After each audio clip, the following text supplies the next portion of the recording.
Defensor! Ay! Ang dami mong tagahanan, ha? Ay, kasi nga mabait nga, tapos mapagbigay pa. Mabait tao.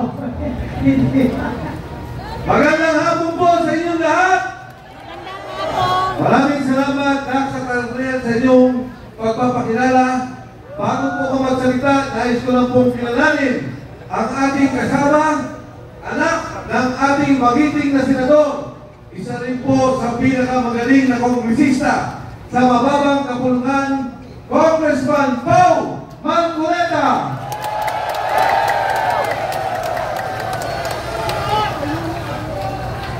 Alam nyo mga kasama, habang tayo po ay nandito sa EDSA, tayo rin ay kaisa sa ginagawang pagkilos ng ating mga kapatid sa Iglesia ni Cristo dyan po sa Luneta. Sabi po ni Congressman Marcoleta, Mike, magsalita ka na, ikwento mo ang mga pangyayari na bibilangan kung bakit po tayo nandito lahat ngayong hapon. Alam niyo mga kasama, ayoko po talagang makialam sa politika. Ang katotohanan, noong pong nakaraang halalan, ako po ay inimbitahan na makasama. Yung patayan ako.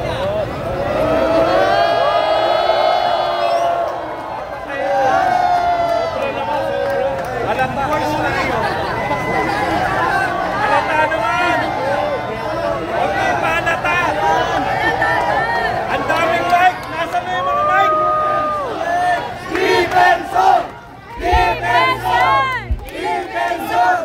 Defensor! Bakit walang mic? Ang daming mikropono! Hirap ang lino! Hoy! Ibigay nyo yung dalawang bading! Ibigay nyo yung mic nyo! Yung mga MC! Ipahiram nyo yung mga MC! Ba't ayaw nyo ipahiram yung mic nyo? Guys! Asa na? BBM resign! BBM resign! BBM resign! BBM resign! BBM resign! BBM resign! BBM resign! Ayan na!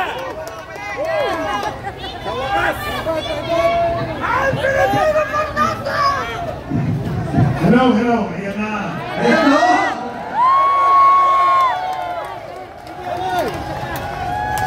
Anong palagay nyo? Sinasabukay na po ba tayo? Mga kasama, katulad ng aking binabanggit kanina, gusto ko po sana lumayo muna sa politika. Nung ako ay imbitahan ni Senador Marcoleta at ang sakit, nung pong nakaraang halalan, ang sabi ko kay Senador Marcoleta, Senador Kadante, kumari ayoko munang sumabak sa politika. At umabot po sa punto na maraming nagiging paggugulo, debate at away sa politika, hindi po ako nakikialam. Hanggang sa lumapit si Sergeant Orly Gotesa. Gutesa! Gutesa! Gutesa!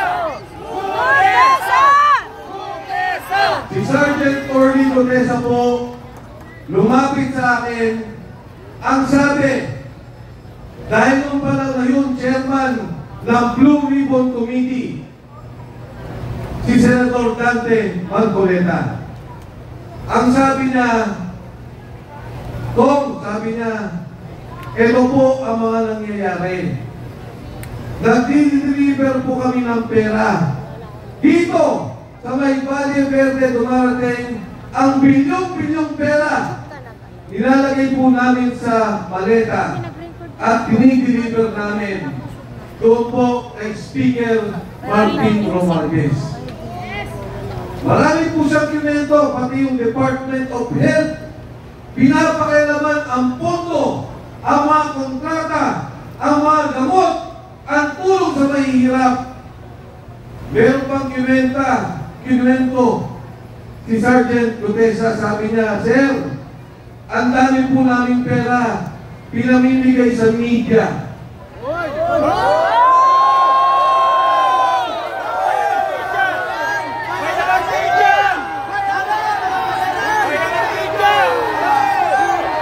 Ang sabi ko,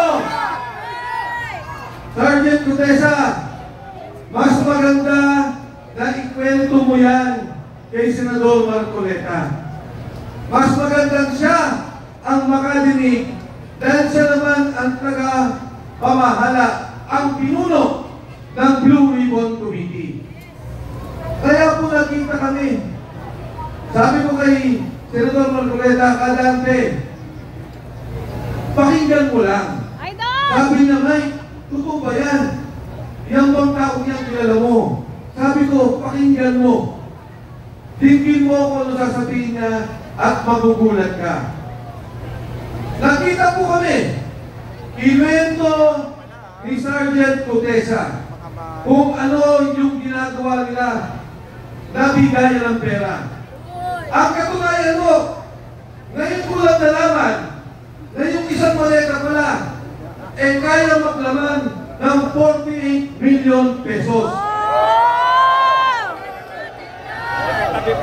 At yung pala pong 1 milyong piso, ang kalagahang bigat ay 1 kilo. Hindi na po sila nagbibilangan ng pera. Kinikilo ang pera para malaman kung magkano. Kilo! Puta! Kilo! Magugulat kayo kung pinento niya. Disyembre, isang delivery, 2.5 billion pesos ang biniliber. Inaakyat sa bahay ni Saldico, wala po palimete. May bahay si Saldico. Doon po kinikilo pera, binibilang, ilalagay sa maleta. Dadalhin sa bahay ni Saldico, yan po sa Shangri-La Horizon sa BGC. Inaakyat lahat ng maleta at pinababa muli. Hindi ko po maintindihan, tinanong ko, Sarge, bakit inaakyat pa yung maleta ang bibigat? Pagkatapos ibababa muli. Sabi niya, Sir, hindi ko rin po alam. Pero ganun po ang aming ginagawa. Ngayon ko lang napagtuntun na yung palang mga maleta, kinukunan ng litrato para malaman ang delivery kay Speaker Martin Romualdez. Ngayon po, noong una, si Sergeant Gutesa sabi niya, hindi ko kailangan ng protective custody o proteksyon ng Senado. Sabi niya, huwag niyo na rin po akong isama sa Witness Protection Program. Kasama siya sa mga kasama niyang Marines. Noong una, hindi po kami nakapag-usap ng direkta. May nagsasabi lang po kung ano ang kanyang mensahe. Ngayon, ang huling mensahe nung nakaraang 2 linggo, hindi lang po siya binoproteksyonan. Siya po ay kinukulong na, illegally detained ng kanyang makasama ng MC2 ng Philippine Marines. Alayay! Si Gutesa! Ilabas ko! Alam mo po, ang kinakaawa ko, naintindihan ko, si Sergeant Gutesa, napapirman po nila ng affidavit. Umatras na, iniba na ang kwento. Ang sabi niya, si Defensor at si Marcoleta ay babayaran daw siya sa kanyang sasabihin. Binidyo si Sergeant Gutesa, pero hindi po ako galit. Kahit na baguhin niya kwento, naintindihan ko. Dahil pag ang pamilya mo, ang asawa mo, ang mga anak mo, ang tinakot, naintindihan ko, Sergeant Gutesa, huwag kang mag-alala, naintindihan ka ng sambayan ng Pilipino. Ang aking apila sa mga nagkukulong sa kanya, pakawalan nyo naman po yung tao. Total naman, napapirma nyo na. Nagbago na ng salita. Total naman, na-video na niya. Na sinasabi na iba na ang kanyang salita. Na hindi na siya nag-deliver kay Martin Romualdez. Pakawalan nyo na po yung tao. Dahil yung tao, hindi na kinabang kahit sino sa kawalang-yan, sa korupsyon na nakikita natin sa gobyerno. Tama! Yung kay Sergeant Gutesa, konsensya, nalulunod yung kanyang kamag-anakan. Yung mga kasama ng sundalo, nalulunod yung pamilya sa Bicol, binabaha, nawala ng negosyo, nawala ng pagkabuhayan. Pero ni Cinco, hindi ang kumita. Hindi ang congressman, hindi ang senador, hindi ang contractor, hindi ang DPWH. Nag-deliver lang yan ng pera at na konsensya na nakikita niyang nakawan sa sambayan ng Pilipino.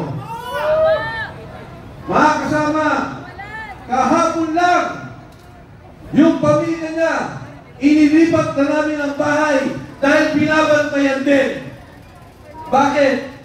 Dahil si Saldico, sinabi niya, totoo ang sinasabi ni Gutesa. Ang aking pong kinagulat, ang aking pong kinamangha, dati ang sinasabi ko, imbestigahan ninyo si Saldico. Dati ang sinasabi ko, imbestigahan ninyo si Speaker Martin Romualdez.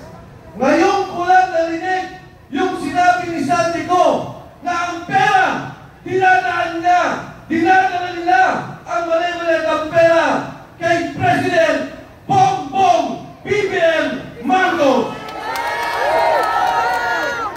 Ang sabi ni Pangulong Marcos, maya naman kayo. Ang sabi niya, ikulong ang nagnakaw.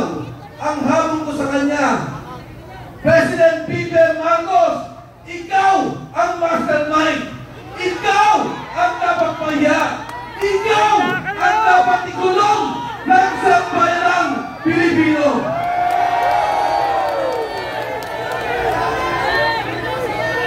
Ngayon, nasabihin nila, ang sabi po nila, Saldico, umuwi ka, harapin mo ang kaso.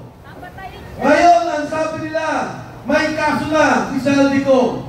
Noong araw, ang sabi nila, wala silang kaso kay Saldico. Noong sila na ang tinuro, Speaker Martin Romualdez, President Bongbong Marcos, biglang nagkakaso, biglang papauwiin dito. Para ano? Patahimikin? Para ano? Pabalik na rin? Para ano? Patayin ang kawala na ang tunay na mastermind, ang tunay na nagbebenepisyo sa korupsyon, pondo ng sambayan ng Pilipino. Yan pong pondo yan, pera nyo. Binabayaran natin lahat yan. Buwis yan ng taong bayan. Tapos ganyan lang mangyari. Paano ang edukasyon? Yung pilit, kinunan na yung pondo. Paano ang mga ospital? Hirap na ang mga Pilipino. Pero ngayon narinig natin, bilyon-bilyon ang nawawalang pondo. Ngayon no, yung mag-asawang Paul Estrada, eto yung assistant ni Saldico. Anong ginawa nila? Ibinyahe, papalabas. Yung Paul Estrada na konsensya. Yung kanyang asawa po, tumawag at sinabing gusto na nilang umuwi. Ano pong ginawa? Binugbog! Pagkatapos, inilipad sa Chile. Pero may maganda po akong balita sa inyo. Yung pong mag-asawang yan, hawak na natin. Yun! Yari kayo! Si Paul Estrada po, kailangan natin protektahan. Dahil siya mismo, sabi ni Saldico, ang nagdi-deliver kay Martin Romualdez at President Bongbong Marcos. Yes! Mga kasama, yung ating pong pagkakaisa ngayong hapon, nung una, ayoko manawa manawagan na mag-resign si Bongbong Marcos. Ayoko pong manawagan kung sa sarapis sinasabi nila na magnanakaw at dapat ikulong si Bongbong Marcos. Pero dito sa akin nakikita, yung pagsalita ni Saldico, wala na pong kaduda-duda. Si Saldico, chairman ng Appropriations Committee ng Kongreso. Bata nila, tao nila 3 taon. Hindi ka magiging chairman ng Appropriations Committee kung hindi ka pinili ng Pangulo. Si Speaker Martin Romualdez, pinili ng Pangulo.